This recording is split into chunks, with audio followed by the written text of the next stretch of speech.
al-Bayt. Salman is our family. So Salman al-Farisi is one of the great Sahaba, and he became a governor in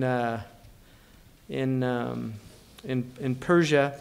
He was a Persian, but he became governor. And the Prophet ﷺ also said about him, he said, لو كان العلم بالثريا لناله رجال من هذا. Had knowledge been in Pleiades, people from his community, meaning the Persians, would get that knowledge. And that is another clear sign of his nubuwah. One, because of the genius of the Persian people. You know, there's a real genius in the intellectual genius of the Persians predates Islam. Their contribution to many, many sciences. But in Islam, nobody did for Islam what the Persians did. Nobody. There is no single people that did what the Persians did for this religion. Arabic language is a Persian science. The grammar is all from the Persians. They set it down. The Arabs learned it from them. The dictionaries is largely a Persian endeavor.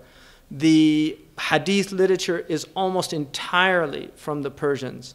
Almost entirely. The great collectors of hadith, with the exception of Imam Muslim, are Persians. And the greatest of them is their Imam al-Bukhari. I mean, Malik is an exception also. But Malik's hadith is really a book of fiqh. I mean, there's about 1,723, I think, hadith in the Muwatta. And over 700 of them are hadith. But there are a lot of marasil, there's a lot of aqwal, there's what's called balaghat of Imam Malik, which are just things he said, balagani.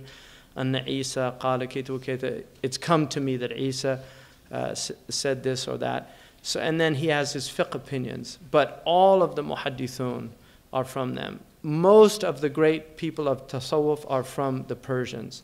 Imam al-Junayd is the Imam al-Ta'ifatain. He's the Imam of the Imam. You just go on and hadithu wala haraj.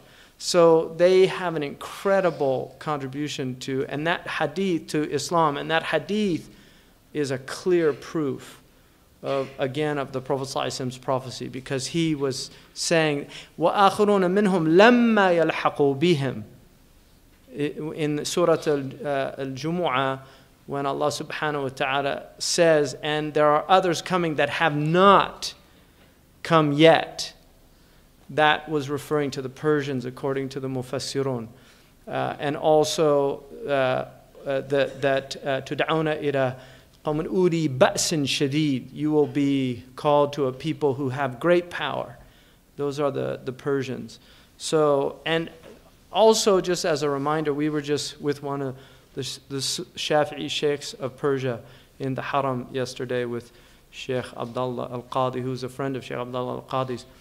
And I asked him how many Sunnis were there in Persia, and he said probably about 15 million. So people tend to forget that Persia is still has many, many Sunnis, Hanafis and Shafi'is largely. So, and it wasn't until the Safavid dynasty that there was an imposition that people were forced to become Shia. Before that, the majority of Furs were Sunni Muslims, and they said about Isfahan, which when you see the contribution of the Isfahanis to Islam, I mean, it's a stunning contribution. But they said about the Isfahanis, Ahlu Isfahan Qurayshu Furs. They were the Quraysh of Furs in their language, in their balagha. Badi'u Zaman al-Hamadani, the maqamat are from them. Also the Raghab al-Isfahani, one of the greatest scholars of Quran.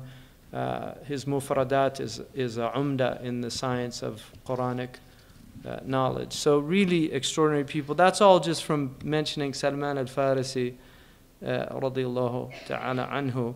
But we tend to forget, you know, the Persians now, unfortunately a lot of Muslims kind of almost look down on them, which I think is a big mistake. They're great people, and especially right now because of the tension. You know, we really have to be ambassadors for those people in the West, because they're good, decent people. and people are very ignorant of who they are. So it's really important to do that, to remind people of the human contribution. Khawarizmi, I mean, people forget so much of higher mathematics is from the Persians. Medicine. And also astronomy. Extraordinary contribution in astronomy. And the fact that the Prophet said Thuraya, I mean, just think about that. If their knowledge, because he could have said China or whatever, but he said the stars. Most of the great books of astronomy came out of Persian astronomers in Islam, and that was definitely it was their work that led to incredible expansion of astronomical knowledge in the West.